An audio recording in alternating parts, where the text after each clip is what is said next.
Bonsoir à tous et bienvenue dans le 7-8 Sport. Le magazine est consacré, comme vous le savez, à l'actualité sportive dans le département. C'est parti pour le sommaire. Rugby, mauvaise opération pour le Sky dans le championnat de Division Honneur. Les Saint-Quentinois se sont inclinés dans les toutes dernières secondes contre Vitry lors de la 3e journée. Le résumé du match dans ce magazine. Tir à l'arc, le championnat de France par équipe 3D était organisé ce week-end à Magny-les-Hameaux. Plus de 250 archers devaient viser des cibles en 3 dimensions. Reportage à suivre. Cyclisme, une étape de Coupe du Monde sur piste sera organisée les 19, 20 et 21 octobre prochains au Vélodrome national de Saint-Quentin-en-Yvelines. La fédération française a dévoilé les pistards qui seront présents sur ce rendez-vous. L'actualité sportive de la semaine, c'est maintenant sur TV 78.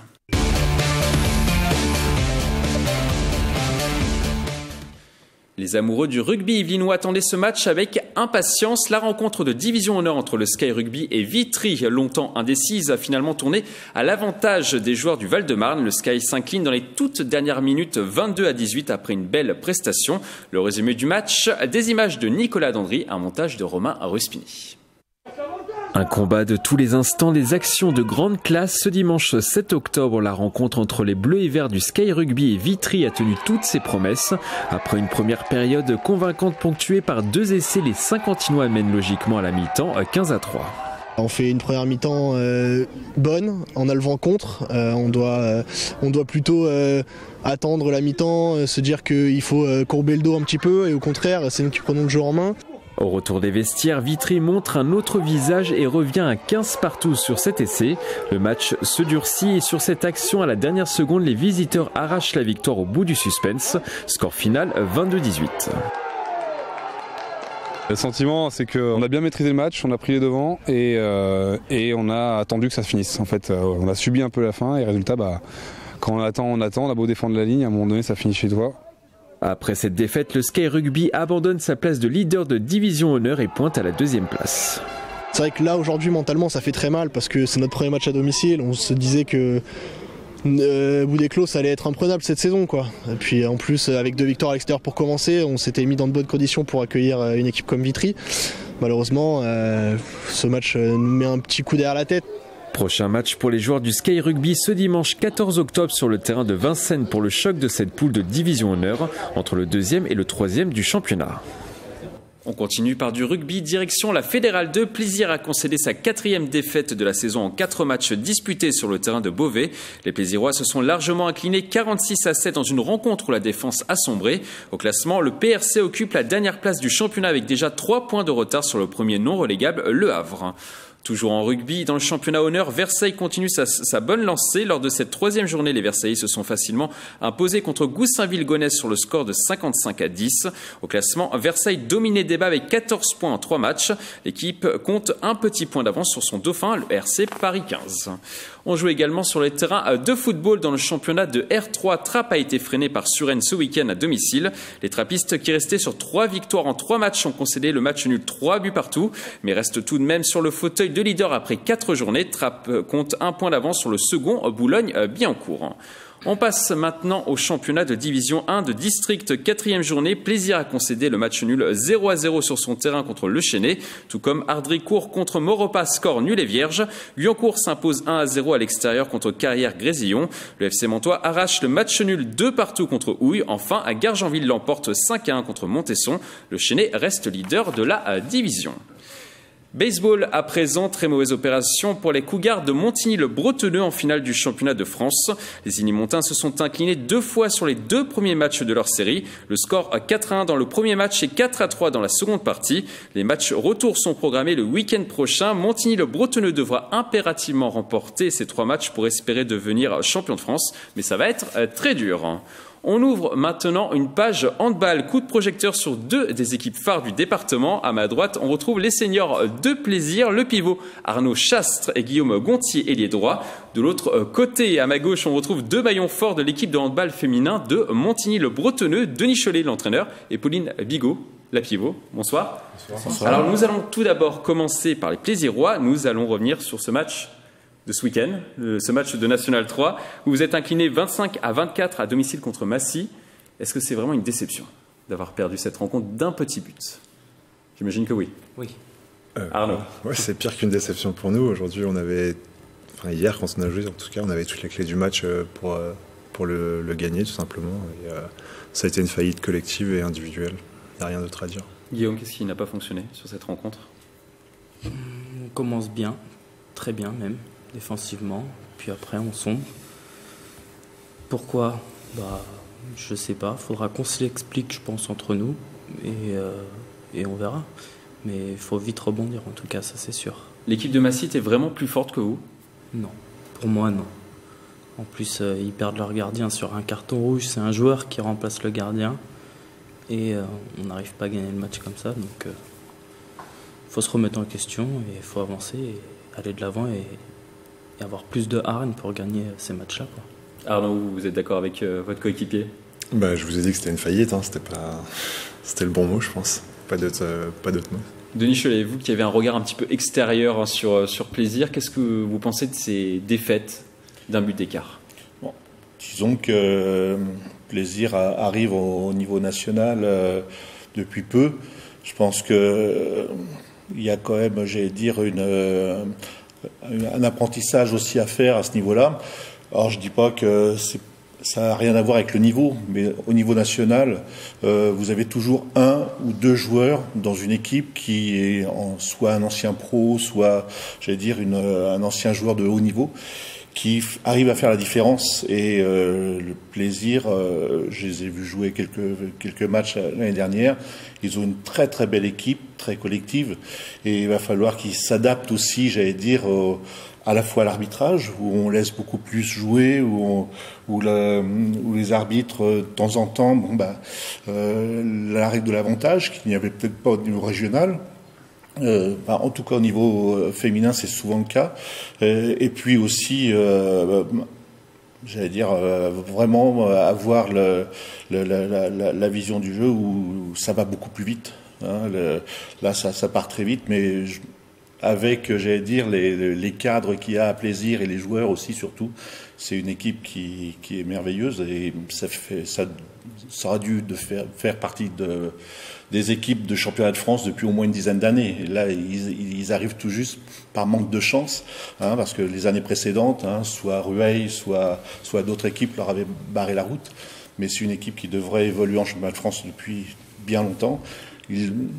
Là, ce que je vois, c'est qu'ils y sont, ils vont y rester. Maintenant, Vous avez un regard optimiste. Ah complètement. Aller voir jouer, c'est très beau à voir et ça va être important. Hein. Arnaud, l'année dernière, vous avez failli monter en National 2 pour un but aussi également. Vous avez raté du coup cette montée. Cette année, votre entame de championnat n'est pas forcément aussi bonne que l'année dernière. Elle est un peu plus délicate. Vous êtes 7e actuellement avec un bilan de 1 victoire et 2 défaites. Est-ce que vous attendiez un début de saison comme celui-là? Un peu plus timoré. C'est gentil de remuer le couteau dans la plaie en ce début d'année.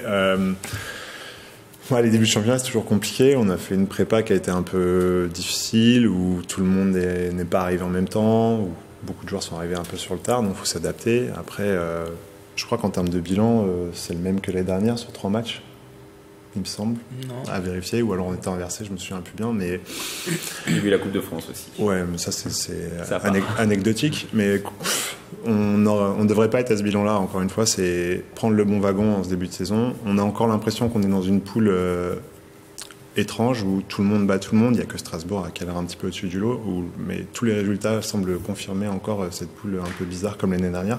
Et il ne faut pas qu'on loupe le coche, quoi. Il faut suivre les bonnes équipes. Et typiquement, ce week-end, c'est un mauvais résultat. Enfin, pour nous, c'est un mauvais résultat pour la continuité de la saison, tout simplement. Alors nous allons maintenant parler des féminines de Montigny-Bretonneux. Vous avez vous aussi perdu ce week-end contre Tôle-Carantec 36-25 à l'extérieur dans le championnat de National 2. Comment expliquez-vous cette défaite, Pauline? On a bien commencé le match. Pendant les 20 premières minutes, on menait. On arrivait à 7-7, s'il me semble que c'est ça. Et ensuite, on perd notre demi-centre qui est notre capitaine et qui a beaucoup d'expérience. Et on a pris un peu l'eau, on a essayé de relever la tête, mais malheureusement, avec le déplacement, tout ça, c'était peut-être pas bon pour nous. L'équipe est-elle déjà en place, selon vous, Pauline? Comment? L'équipe est-elle déjà en place, à votre avis? Enfin, il y a Ou est-ce qu'il faut encore du temps pour que la mayonnaise prenne, comme on dit? il y a beaucoup de nouvelles, donc oui, forcément, faut qu'on continue à travailler tout ensemble et faut qu'on continue à travailler collectivement. Quels seront les objectifs de la saison? Disons que l'objectif numéro 1, c'est le maintien. Je pense qu'à ce niveau-là, on va pouvoir y arriver. J'ai des joueuses de qualité, mais surtout, comme le dit Pauline, on a recruté beaucoup de joueuses, de très jeunes joueuses surtout, qui arrivent avec pas beaucoup d'expérience au niveau championnat de France. Aucune n'a joué en championnat. Elles étaient tous en région ou en département l'année dernière. On les a recrutées parce qu'elles ont des qualités physiques, ça va très vite, ça court très vite. Donc notre projet de jeu, nous, c'est partir sur de la contre-attaque. Et par contre, elles ont encore beaucoup à apprendre au niveau du jeu placé, technique, etc. Et on a fait une petite parenthèse là-dessus, parce qu'on va pouvoir travailler ça sur l'année. Nous, notre objectif, c'est du moyen terme. Et avec des joueuses de qualité comme ça, qui ont envie de progresser, je pense qu'on y arrivera, quoi. Merci à vous 4 d'être passés sur ce plateau. Nous vous souhaitons bon courage pour la suite de la saison et surtout plein de victoires. Merci à vous 4. On ouvre une page tir à l'arc. À présent, le championnat de France 3D par équipe de club était organisé ce week-end à Manille-les-Hameaux. 250 archers sont venus de toute la France pour tenter de viser à des cibles fixes reproduisant des animaux. Des images de la Robin des Bois de la rédaction à Mélanie Poquet. Malgré les apparences, ces archers ne sont pas sur une partie de chasse, mais sur une compétition de tir à l'arc. Leur objectif, remporter les championnats de France de tir par équipe de club. Un rendez-vous qui clôture la saison. Donc les archers ont un parcours à réaliser. Ils tirent sur des animaux qui peuvent être aussi historiques, fantastiques ou réels. Cette année, le site du musée de Port-Royal des Champs de Manille-les-Hameaux a été retenu pour organiser la compétition du 6 au 7 octobre. Le parcours a été soigneusement préparé pour l'événement. Il faut un terrain boisé, un terrain vallonné pour pouvoir avoir des cibles montantes, descendantes, avoir des variations de pas de tir et de situations de tir. Au total, 250 archers venus des 4 coins de la France sont venus sur ce rendez-vous. Chaque équipe était composée de 3 sportifs. Là, c'est le plus haut niveau parce que la sélection se fait par rapport au classement national de ce que les archers ont fait réaliser tout le long de l'année. Donc c'est vraiment les 40 premières équipes du classement qui sont là ou les 25 équipes chez les féminines qui sont là. Donc généralement, on retrouve des archers qui sont dans le meilleur niveau en individuel dans ces équipes-là. La compétition a finalement été remportée par les archers du CIAS et comme le veut le règlement, ce sera à cette équipe vainqueur d'organiser la prochaine édition de ces championnats de France 3D. Un mot de golf à présent, la Ryder Cup s'est terminée depuis le dimanche 30 septembre après une somptueuse victoire de l'Europe contre les États-Unis. Après la fête, l'heure est au démontage au golf national de Saint-Quentin-en-Yvelines. 300 personnes sont présentes sur le site pour enlever au plus vite les structures. Le dernier camion devrait repartir à la mi-novembre. Les fans de golf peuvent tout de même être rassurés. Tout ne sera pas à démonter ou enlever. Le golf national devrait garder des stickers de la compétition sur certains de ses murs. Le vestiaire de la Team Europe sera lui aussi conservé dans en intégralité. Cyclisme sur piste, la Fédération française a dévoilé ce jeudi les pistards qui participeront à la Coupe du Monde au Vélodrome national de Saint-Quentin-en-Yvelines les 19, 20 et 21 octobre prochains. Les spectateurs pourront voir sur la piste les multiples champions du monde François Pervis et Grégory Boger, les nouvelles pépites Florian Maître et Sébastien Vigier ou encore Brian Coquard et Sandy Claire. Plus de 3000 spectateurs sont attendus chaque jour pendant la compétition. La star de cette étape de Coupe du Monde sera sans aucun doute Mathilde Gros. La jeune pistarde de 19 ans a remporté cet été une médaille d'or en kérine lors des derniers championnats d'Europe. Et la sportive espère faire aussi bien à domicile pendant cette étape de Coupe du Monde. Nous avons eu la chance de pouvoir la rencontrer à regarder. Une étape de Coupe du Monde sera organisée ici au Vélodrome national de Saint-Quentin-en-Yvelines les 19, 20 et 21 octobre prochains. À mes côtés, Mathilde Gros. Mathilde, comment appréhendez-vous cette compétition ? Déjà, je suis vraiment très ravie qu'il y ait cette compétition ici chez nous au Vélodrome de Saint-Quentin-en-Yvelines. C'est énorme. Pour moi, ça va être la première fois que je vis une grosse compétition ici à domicile. Donc voilà, va falloir essayer de pas trop se mettre la pression. Ça va être une chose nouvelle pour moi. On va voir comment je réagis. J'espère que ça se passera bien et j'espère que en tout cas, j'aurai une belle médaille pour mes amis et ma famille. On attend environ 3000 personnes ici au Vélodrome national de Saint-Quentin-en-Yvelines sur chaque jour de compétition. Est-ce que c'est quelque chose qui va vous booster ou justement vous stresser un petit peu ? Honnêtement, je pense pas trop à ça. C'est vrai que voilà, je vais arriver sur cette compétition en me disant que c'est une Coupe du Monde comme les autres, que voilà, qu'il faut pas se mettre la pression. Je vais rester dans ma bulle et je pense que quand le public va vraiment booster à ce moment-là sur les derniers mètres, je pense que ça peut être que du bonus pour moi. Et comment on fait pour compenser justement ce petit manque d'expérience, Je rappelle que vous n'avez que 19 ans face à des filles qui sont parfois plus âgées et qui ont 10 ans de plus que vous. Juste croire en soi, en ses capacités, faire confiance à son entraîneur, à son entourage, rester dans son truc. J'ai prouvé que je suis là à chaque compétition, j'essaye d'être là et je vais tout donner, puis on verra bien le résultat final. Quels sont vos objectifs justement sur cette compétition? Vous comptez remporter des médailles? J'espère être sur le podium sur chaque épreuve. Après, tout donner parce que c'est vrai que ça va être très très compliqué. Mais bon, moi j'aime bien les défis. Je vais tout donner, repousser mes limites et aller chercher ces médailles. C'est quoi une étape de Coupe du Monde? C'est une compétition intermédiaire ou une compétition où on se prépare sérieusement pendant des mois et des mois pour réussir à atteindre un objectif? C'est une compétition intermédiaire en vue des championnats du monde. On ne peut pas être à 100% de nos capacités à cette manche de Coupe du Monde et celle d'après et encore celle d'après, c'est pas possible. Mais on arrive forcément en forme sur cette compétition-là. Donc les compétitions, les Coupes du Monde, ça nous permet de travailler. Donc moi, je vais tout faire pour aller le plus loin possible dans le tournoi de vitesse et de keirin pour pouvoir engranger un maximum d'expérience. Justement, physiquement, vous vous sentez comment?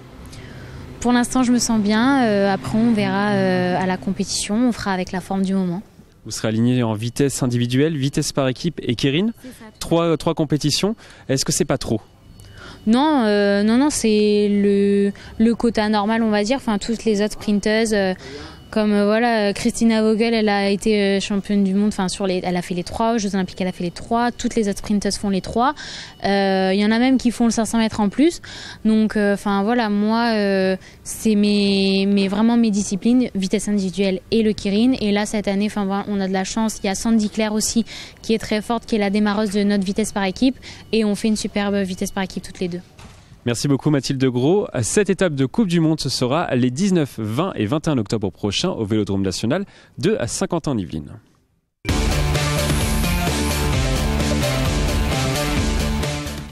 LeBron James, Michael Jordan ou encore Kobe Bryant, des noms qui vous font peut-être rêver. Pour ceux qui voudraient un jour devenir des vraies stars de la NBA, vous pouvez commencer très tôt. Mélanie, il y a des écoles de basket dans les Yvelines, vous nous avez rejoint en plateau pour nous expliquer tout cela. Et oui Mickaël, moi je vous propose qu'on parte s'intéresser à une école précise, celle du Plaisir Basket Club. Alors le mini-basket est une labellisation régionale qu'ils ont obtenue en 2016. Pour cette école, 3 catégories, les moins de 7 ans, les moins de 9 et les moins de 11 ans.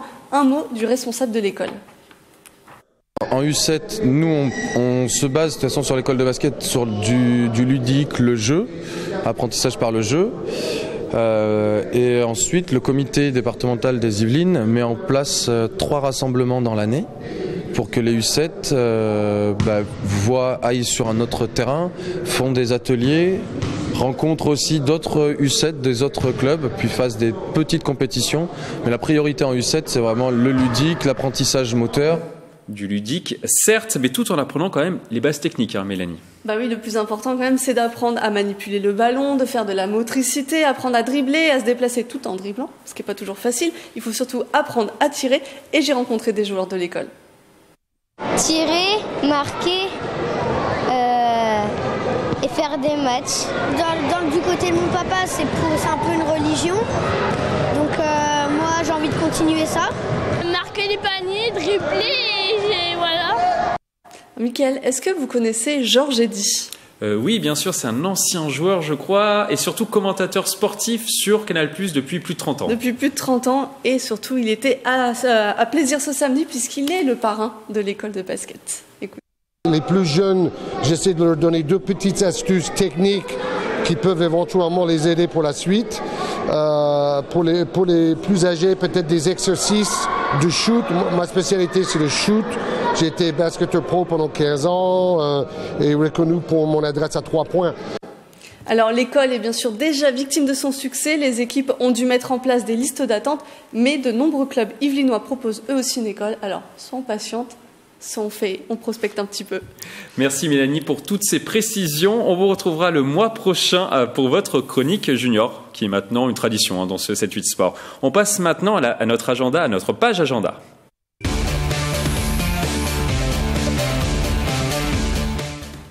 On commence cet agenda par une course. La 4e édition de la Run and Bike de plaisir sera organisée ce samedi dans le parc du Château et le Bois de la Crâne. Pour nous parler de ce rendez-vous, nous recevons sur ce plateau l'adjoint délégué au sport à la ville de Plaisir, Dominique Modeste. Bonsoir. Bonsoir. Et Romain van der Wigert, un participant qui participera à sa 4e édition, Run and Bike. Alors, qu'est-ce que vous attendez de cette 4e édition ? Eh bien, nous attendons du public, nous attendons des sportifs. Nous attendons des temps et surtout du beau temps pour que les gens puissent apprécier la course, mais pas que la course, le cadre aussi dans lequel elle va se dérouler. Alors un sportif, vous en avez un juste à côté de vous. Pourquoi vous participez pour la 4e fois à cette compétition ? Alors moi je participe à la 4e édition parce que la première année on était en partenariat avec le Galier Athletic Club, le club auquel je fais de l'athlétisme, et je fais depuis 4 années parce que ça rentre dans un cursus d'entraînement tout simplement, et je fais ça avec mon frère, avec le plaisir de m'entraîner et le plaisir de courir dans les beaux parcs du château de Plaisir. Donc il y a plusieurs courses, dont un 15 km et un 8 km. Quelles seront les difficultés sur ce rendez-vous ? Alors les difficultés sur ce rendez-vous, c'est un parcours qui est quand même assez roulant. On va très vite. Puisque les premiers arrivent en 50 minutes, ils font 51, il me semble bien, l'année dernière. Ils ont des lièvres, des véritables lièvres, puisque cette course, prenons par exemple la course de 15 km, c'est une course donc d'adultes, à partir de 18 ans. Et vous avez des amateurs, mais vous avez aussi, je vais dire, des semi-pros, puisque ce sont des gens qui sont quand même inscrits dans des fédérations, notamment la Fédération française de triathlon, et ils vont vraiment très très vite. C'est une course piégeuse ou pas ? Alors il y a des parties qui sont assez piégeuses, dont deux côtes. Faux plats peut-être dans certaines parties. Il y a un peu de faux plats, mais je pense qu'en Romain pourrait peut-être mieux vous en parler parce que la pratique. Il y a deux parties qui sont assez compliquées, dont une au départ qui est un faux plat qui est très montant, et une grande côte qui fait vraiment très mal aux jambes. À la suite de ça, le lactique il monte un petit peu vite, et pour repartir c'est un petit peu compliqué, mais le parcours en soi est roulant, mais avec des difficultés qui sont bien placées, qui permettent de se faire plaisir et se faire mal. C'est une course qui est vraiment accessible à tous, ou il faut quand même un petit peu de préparation ? Alors il faut de la préparation quand même, parce que c'est une course qui est un peu technique, dans la mesure où vous alternez entre le vélo et la course à pied, donc il faut quand même se passer le relais au bon moment. Il ne faut pas oublier qu'on part à 2 et qu'on revient à 2. Donc, il n'est pas question de se passer, par exemple, de partir devant, laisser le vélo et partir à pied, et pour que l'autre revienne. Il faut vraiment le faire de manière coordonnée. Oui, justement, c'est très stratégique comme course. Comment on fait pour réussir la meilleure formule ? Tout dépend des forces de chacun, on va dire, mais en moyenne, du moins avec mon participant. Il faut lister les forces et les faiblesses de son coéquipier avant de partir. On va dire ça, lequel est en forme, lequel est en méforme. Donc nous, on part sur un principe de 30 secondes, donc 30 secondes d'effort, 30 secondes de vélo. Donc ce qui permet un petit peu d'économiser et sur les 15 km à faire, d'arriver dans des conditions un petit peu épuisantes à la fin. Et on arrive un petit peu à gérer tout ça comme il se doit. Romain a la meilleure stratégie, selon vous ? 30 secondes. Après, je pense que c'est à chacun de voir, à chaque équipe de voir. Tout dépend des qualités individuelles de chacun. L'esprit d'équipe, c'est forcément la base vraiment de cette course. Oui, bien sûr. Alors, c'est vraiment la base de cette course, puisque on a plusieurs courses quand même.